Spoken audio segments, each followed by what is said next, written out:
Hello students, BCom ટેક્સેશનમાં આપણે ધંધો કે વ્યવસાયની કરપાત્ર આવકનું પ્રકરણ શીખી રહ્યા છીએ. તો આ પ્રકરણમાં આજે આપણે ધંધો કે વ્યવસાયની આવક શોધવાનો એક દાખલો શીખીશું. તો જુઓ તમારી સ્ક્રીન ઉપર સૌપ્રથમ જે રકમ આપેલી છે એ રકમ સમજી લો અને ત્યારબાદ એની ગણતરી ઉપર જઈશું. ડૉક્ટર સમીરની તારીખ 31 માર્ચના રોજ પૂરા થતા વર્ષની નીચેની વિગતો પરથી તેમની ધંધા વ્યવસાયની આવકના શીર્ષક હેઠળ કરપાત્ર આવકની ગણતરી કરો. તો અહીંયા ડૉક્ટર સમીરનું આવક જાવક ખાતું આપેલું છે. ડાબી બાજુ બધી આવકો આપી છે, જમણી બાજુ બધી જાવકો આપી છે. ત્યારબાદ થોડી વધારાની માહિતીમાં 7 જેટલા હવાલાઓ આપેલા છે. તો આ બધી માહિતીઓનો ઉપયોગ કરીને આપણે ડૉક્ટર સમીરનું જે વ્યવસાય છે એ વ્યવસાયની કરપાત્ર આવક શોધવાની છે. તો એમના વ્યવસાયની કરપાત્ર આવક શોધવા માટે આપણે એક પત્રક તૈયાર કરીશું, જે તમારી સ્ક્રીન ઉપર જુઓ રાઈટ સાઈડમાં પત્રક તૈયાર કરેલું છે. બરાબર, તો આ રીતે આપણે પત્રકમાં બધી વિગતો લખતા જવાની છે. તો સૌપ્રથમ આપણે એમના વ્યવસાયની કરપાત્ર આવકો શોધીએ. તો જુઓ, આવક જાવક ખાતામાંથી ફક્ત એવી જ વિગતો લેવાની છે કે જે એમના વ્યવસાયની આવકો હોય, એ સિવાય અન્ય આવકો લેવાની નથી. બરાબર, તો સૌપ્રથમ બાકી આગળ લાવ્યા, આ શરૂઆતની રોકડ શિલ્લક છે એને આપણે ધ્યાનમાં લેવાની નથી. ત્યારબાદ કન્સલ્ટિંગ ફી 1,56,000.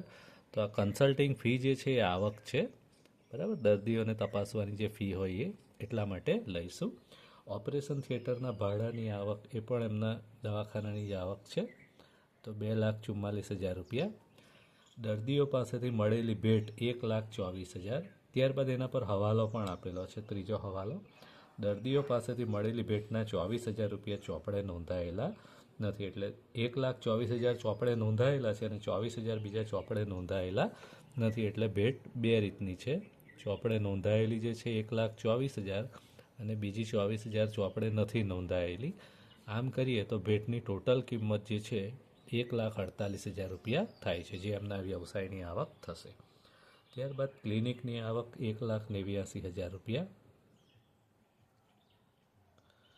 ત્યારબાદ દવાનું વેચાણ 60,000 રૂપિયા, એ પણ એમના વ્યવસાયની જ આવક છે. વાઢ કાપના સાધનોનું વેચાણ જે છે આ મૂડી આવક છે. બરાબર, ઓપરેશનના જે સાધનો છે એ વેચી લીધા હશે, મૂડી આવક છે. મૂડી આવક એ આપણે વ્યવસાયની આવકમાં લેવાનું નથી. ત્યારબાદ ડિવિડન્ડ એ પણ વ્યવસાયની આવક નથી, ડિવિડન્ડ અન્ય સાધનોની આવકમાં આવશે. વિઝિટ ફી આપી છે 46,000 રૂપિયા, એ એમના વ્યવસાયની આવક કહેવાશે. બરાબર, પોસ્ટ ઓફિસ બચત ખાતાનું વ્યાજ એ પણ વ્યવસાયની આવક નથી, અન્ય સાધનોની આવકમાં આવશે. જમીન વેચાણની આવક એ પણ વ્યવસાયની આવક નથી. તો આટલી જ એમની કુલ આવકો આપી છે. પછી હવાલા જોઈએ તો હવાલામાં પણ બીજી કોઈ આવક આપી નથી કે જે નોંધવાની બાકી હોય, એટલે આવકો બધી આપણે નોંધી દીધી. સરવાળો કરીએ તો 8,43,000 રૂપિયા એમની વ્યવસાયની આવકો થાય છે. બરાબર, હવે મજરે મળે તેવા ખર્ચા, એટલે કે એમના આવક જાવક ખાતામાં જે ખર્ચા લખેલા છે એમાંથી ફક્ત એવા જ ખર્ચા લખવાના છે જે એમના વ્યવસાયના હોય અને મજરે મળે તેમ હોય. સૌથી પહેલું છે દવાખાનાનું ભાડું 96,000 રૂપિયા, તો એમના વ્યવસાયનો ખર્ચ છે એ લખી દઈશું 96,000. સ્ટાફનો પગાર 1,44,000, તો એ પણ એમના વ્યવસાયનો જ ખર્ચ છે અને હવાલો આપેલો છે એના પર, ચોથો હવાલો. સ્ટાફ પગારમાં પત્નીને આપેલ પગાર 36,000 રૂપિયા સમાયેલ છે. તેમના પત્ની યોગ્યતા ધરાવતા નર્સ છે અને હોસ્પિટલોમાં ફક્ત શનિ રવિના દિવસમાં સેવા આપે છે, એટલે એમના પત્નીને 36,000 પગાર આપેલો છે. એમના પત્ની નર્સ છે અને હોસ્પિટલમાં સેવા પણ આપે છે, એટલે એમના પત્નીને જે પગાર આપેલો છે મજરે મળે છે, વાજબી છે. બરાબર, એટલે 1,44,000 રૂપિયા જે છે પગાર પૂરેપૂરો મજરે મળે એવો ખર્ચ કહેવાશે. બરાબર, વીજળી ખર્ચ 24,000 રૂપિયા આપ્યો છે, એ પણ મજરે મળે એવો ખર્ચ છે. દાક્તરી પુસ્તકોની ખરીદી 18,000 રૂપિયા, એ પણ મજરે મળે એવો ખર્ચ છે. મોટરનો ખર્ચ 36,000 રૂપિયા આપેલો છે. મોટર ખર્ચ ઉપર હવાલો છે, પાંચમો હવાલો, કે મોટરનો 1/2 વપરાશ અંગત હેતુ માટે થાય છે. એનો અર્થ એ થયો કે મોટરનો અડધો વપરાશ જે છે એ જ વ્યવસાય માટે થાય છે. બરાબર, તો મોટરનો અડધો ખર્ચ જે છે એ આપણે લખીશું 1/2. તો 36,000 રૂપિયા મોટરનો ખર્ચ આપેલો છે, એનો અડધો ખર્ચ એટલે 18,000 રૂપિયા આપણે અહીંયા લખીશું. ચાલો, ત્યારબાદ મોટર પર જે હવાલો આપેલો છે એમાં જુઓ, મોટરનો માન્ય ઘસારો 12,000 રૂપિયા આપેલો છે. હવે અહીંયા આવક જાવક ખાતામાં કોઈ જગ્યાએ મોટરનો ઘસારો આપ્યો નથી, એટલે નોંધાયેલો નથી, બરાબર. તો મોટરનો ઘસારો પણ આપણે નોંધીશું. તો મોટરનો જે ઘસારો આપેલો છે એ 12,000 રૂપિયા આપેલો છે. તો 12,000 પૈકી આપણે ફક્ત 1/2 જ લેવાનો છે, કારણ કે હવાલામાં કહ્યું છે કે મોટરનો 1/2 વપરાશ અંગત હેતુ માટે થાય છે, એટલે 12,000નો 1/2 જ વ્યવસાય માટે થશે, બરાબર. તો 12,000નો 1/2 એટલે મોટરનો ઘસારો કેટલો આવશે? ફક્ત 6,000 રૂપિયા આવશે, જે આવક જાવક ખાતામાં નોંધાયેલ નથી, આપણે નોંધવું પડશે. ત્યારબાદ ઓડિટ ફી 24,000 રૂપિયા, એ પણ એમના વ્યવસાયનો જ ખર્ચ છે, મજરે મળે એવો ખર્ચ છે, એટલે લખીશું. દવાની ખરીદી આપી છે. એકચ્યુઅલી દવાની ખરીદી નહીં આવશે, પણ દવાનો વપરાશ આવશે. તો દવાનો વપરાશ કઈ રીતે થાય એ આપણે શોધવું પડશે. તો એના માટેનું સૂત્ર છે દવાનો વપરાશ બરાબર દવાનો શરૂઆતનો સ્ટોક વત્તા દવાની ખરીદી માઇનસ દવાનો આખરનો સ્ટોક, બરાબર. આ રીતનું સૂત્ર મૂકીને આપણે દવાનો વપરાશ શોધીશું, બરાબર. તો દવાની જે ખરીદી છે 3,32,000 રૂપિયા છે. એની અંદર શરૂઆતનો સ્ટોક ઉમેરવાનો છે, આખરનો સ્ટોક માઇનસ કરવાનો છે. તો એ હવાલામાં આપ્યો હશે, બરાબર. તો જુઓ, પહેલાં હવાલામાં સૂચના આપી છે કે દવાનો શરૂઆતનો સ્ટોક 11,000 રૂપિયા છે, જેનું 10% વધુ મૂલ્યાંકન થયેલ છે, અને આખરનો સ્ટોક 54,000 છે, જેનું 10% ઓછું મૂલ્યાંકન થયેલ છે. એટલે આ સાચી કિંમત નથી. 11,000 રૂપિયા જે શરૂઆતનો સ્ટોક છે અહીંયા આપણે લખી શકીએ નહીં, એની સાચી કિંમત કેટલી એ શોધવી પડશે, બરાબર. આખર સ્ટોક પણ 54,000 આપેલ છે, એ સાચી કિંમત નથી, એની કિંમત ઓછી ગણાયેલી છે, બરાબર. તો શરૂઆતના સ્ટોકની સાચી કિંમત શોધીએ આપણે. દવાનો શરૂઆતનો સ્ટોક, ધારો કે 100 રૂપિયા સાચી કિંમત.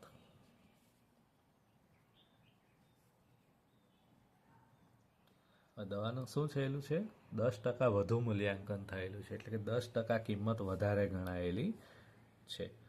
વધુ મૂલ્યાંકન, કેટલું વધુ મૂલ્યાંકન થયેલું છે? 10%, બરાબર. તો 100 રૂપિયા ઉપર 10% એટલે 10 રૂપિયા વધારે ગણાયેલા છે. એનો અર્થ કે ચોપડામાં કેટલા રૂપિયા બતાવેલા છે? 110 રૂપિયા. ચોપડે દર્શાવેલી કિંમત 110 રૂપિયા છે. આના પરથી આપણે પદ મૂકવાનું છે કે 110 રૂપિયા જો ચોપડે દર્શાવેલી કિંમત હોય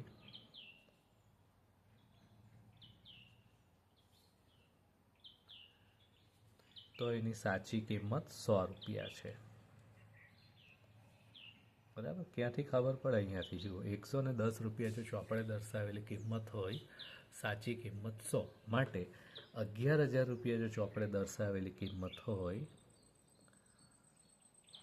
તો સાચી કિંમત કેટલી, બરાબર. આમ કરીને આપણે શોધીશું તો આપણો જવાબ આવશે 10,000 રૂપિયા, બરાબર. તો આ જે છે 10,000 રૂપિયા દવાના શરૂઆતના સ્ટોકની સાચી કિંમત છે, જે આપણે અહીંયા મૂકીશું. ચાલો, હવે એ જ રીતે આખરના સ્ટોકની પણ વાત કરીશું. તો જુઓ, દવાનો આખરનો સ્ટોક, એમાં પણ 100 રૂપિયા સાચી કિંમત ધારી લઈએ.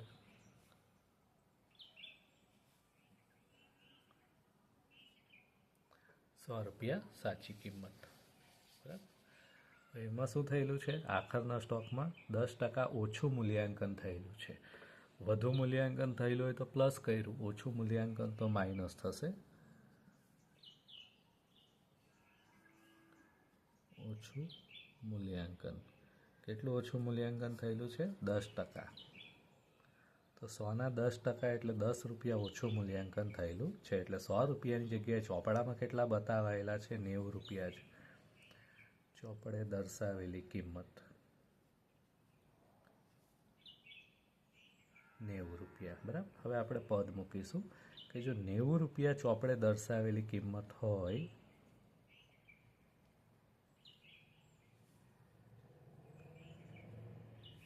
તો એની સાચી કિંમત કેટલી? 100 રૂપિયા. બરાબર, ક્યાંથી મળે? અહીંયાથી. જુઓ, 90 રૂપિયા જો ચોપડે દર્શાવેલી કિંમત હોય તો સાચી કિંમત 100. માટે 54,000 રૂપિયા જો ચોપડે દર્શાવેલી કિંમત હોય તો સાચી કિંમત કેટલી? બરાબર, આમ કરીશું તો આપણને જવાબ મળશે 60,000 રૂપિયા. તો આ 60,000 રૂપિયા જે છે એ આખરના સ્ટોકની સાચી કિંમત હશે. બરાબર, આમ કરીએ આપણે તો 10,000 વત્તા 3,32,000 માઇનસ 60,000, તો તમારો જવાબ આવશે 2,82,000 રૂપિયા. બરાબર, આ 2,82,000 રૂપિયા જે છે દવાનો વપરાશ આવ્યો. બરાબર, આટલો દવા વપરાઈ હશે.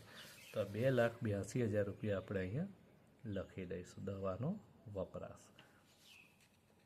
ચાલો, તો દવાનો મુદ્દો પૂરો થયો. વાઢકાપના સાધનોની ખરીદી.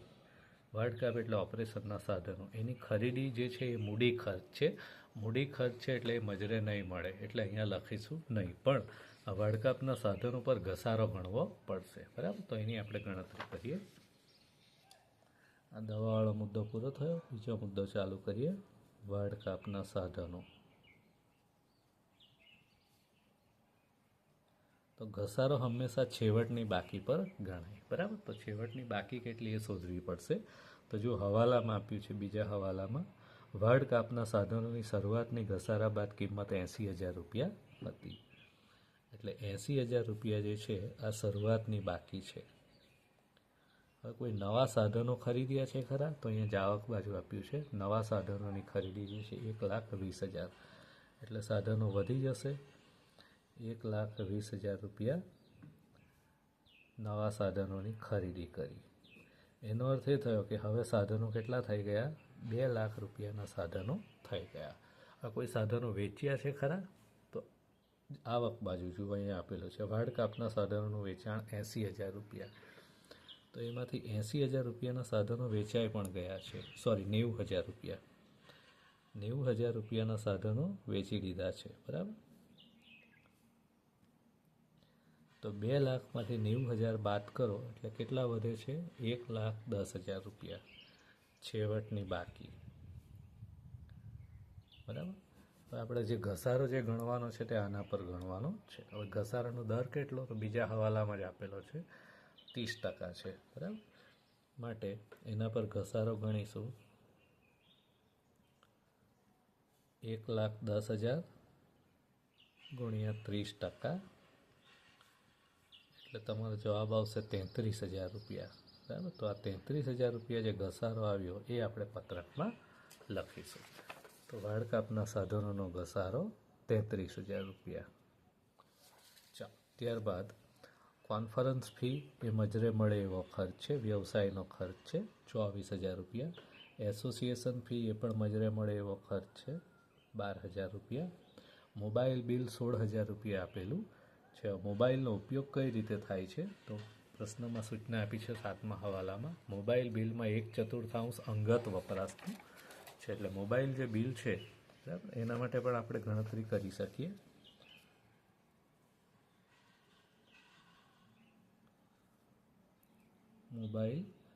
મોબાઈલ બિલની જે રકમ આપી છે 16,000 રૂપિયા આપી છે. બરાબર, હવે સૂચના આપી છે એ પ્રમાણે સૂચનામાં એવું કહ્યું છે કે મોબાઈલનો 1/4 વપરાશ અંગત છે. એટલે એમાંથી 1/4 અંગત વપરાશ છે અને બાકીનો વ્યવસાયનો વપરાશ છે.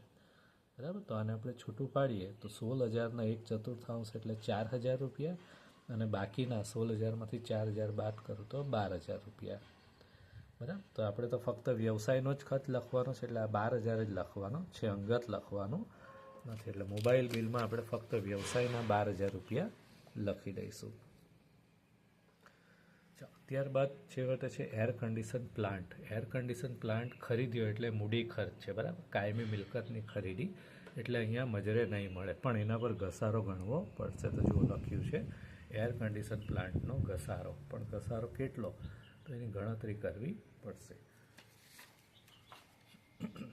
તો એની પણ આપણે ગણતરી કરીએ.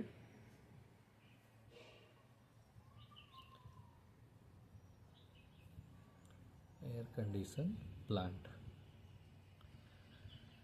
કેટલા રૂપિયાનો છે? 1,20,000 રૂપિયાનો છે. તો 1,20,000 રૂપિયા એની કિંમત છે, એના પર આપણે ઘસારો ગણવાનો કે કેટલા ટકા ઘસારો. તો ઘસારાનો દર જે આપેલો છે છઠ્ઠા મુદ્દામાં કહ્યું છે 40% છે, બરાબર. પણ બીજી વધારાની માહિતી આપી છે કે એર કન્ડિશન પ્લાન્ટની ખરીદી ક્યારે કરી હતી? 1 સપ્ટેમ્બરના રોજ. એની ખરીદીની તારીખ જે છે 1 સપ્ટેમ્બર છે, બરાબર. જ્યારે આપણું વર્ષ ક્યારે પૂરું થાય છે? પ્રશ્નમાં સૂચના આપી છે 31 માર્ચ, એટલે એનો વપરાશ 1 સપ્ટેમ્બર સુધી, 1 સપ્ટેમ્બરથી લઈને આપણું વર્ષ પૂરું થાય 31 માર્ચ. એટલે કેટલા મહિના માટે વપરાશ થયો હશે એ ગણતરી કરવી પડશે. સપ્ટેમ્બરમાં પહેલી તારીખે ખરીદી કરી, સપ્ટેમ્બર, ઓક્ટોબર, નવેમ્બર, ડિસેમ્બર, જાન્યુઆરી, ફેબ્રુઆરી અને માર્ચ, 7 માસ માટે વપરાશ થયો છે, બરાબર.